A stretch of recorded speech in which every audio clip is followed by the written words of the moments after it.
Inquiry into the federal government's decision to block further Qatar Airways flights into Australia begins today. Qatar representatives won't appear at the first hearing in Sydney. They have agreed to attend hearings set down for next week. Joining me live is the Shadow Transport Minister Bridget McKenzie. Thanks so much for your time, Bridget. So what's going to happen today? Who's attending? Yeah, well, today we're focusing on customers, so we've got really front-facing witnesses and why prices are going up and cancellation and delays are going up as well. There's been a lot of submissions to the inquiry already about the devaluation of frequent flyer points as well. So that's some of the things we'll be discussing, as well as the competition issues here, particularly at Sydney. It's got some terrible statistics around the two major airlines, Qantas and Virgin, basically hoarding slots, which is how you get in and out of Sydney, that just are driving cancellations and delays through the roof and restricting competition. So they're the main themes of today. And I know, and as we go on, we've got another hearing in Perth at the end of the week, and next week we'll be in Brisbane and finishing up in Canberra. Okay, so who's giving evidence today? Who are your key witnesses, if you like?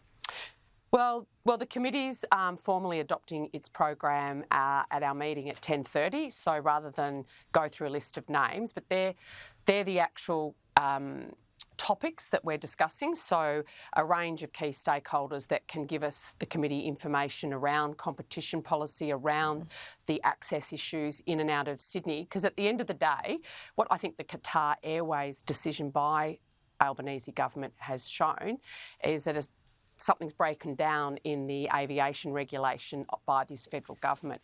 Australians want an aviation industry where they can afford to buy a ticket, where your plane takes off and lands on schedule and your bags arrive at your destination at the same time that you do. And right now, all the statistics are going in the wrong direction. They've stopped the ACCC monitoring and reporting on those issues. They ruled aviation out of their competition review, and then you've got the Qatar Airways decision. So every single decision or non-decision they're making means that Qantas particularly is protected and is not subject to greater competition, which in the end of the day costs people money.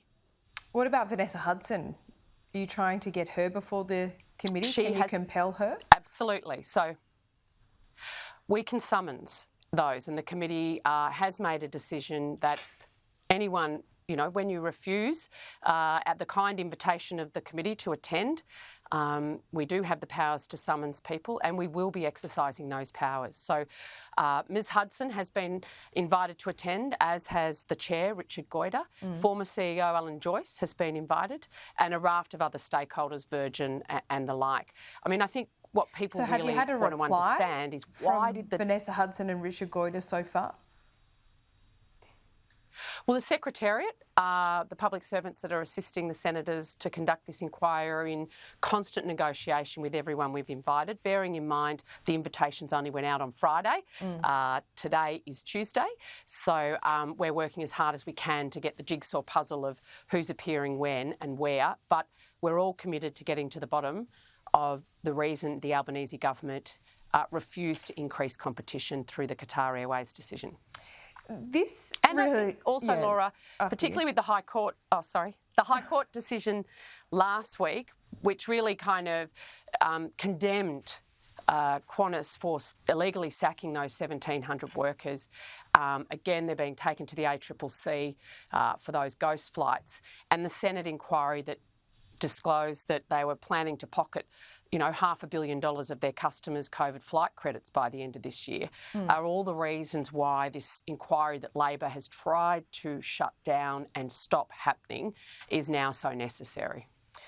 Hasn't this highlighted the need for governments to be more vigilant and really on the case of any company that has a monopoly? Qantas being one of them, even though Qantas argues it has plenty of competition, it's clearly a monopoly. Sydney Airport being another one of those. You know, it is a monopoly. It is the gateway to Australia for overseas passengers. Are you happy with how Sydney Airport has operated in all of this? Yeah, and Laura, I think that's one of the questions we're going to be looking at today. Peter Harris, the former Productivity Commissioner, conducted a piece of work for our government, but it's now sitting on Catherine King's desk, which has some really great recommendations about how to get planes moving more quickly in and out of Sydney Airport without increasing the noise issues that the local communities are concerned about.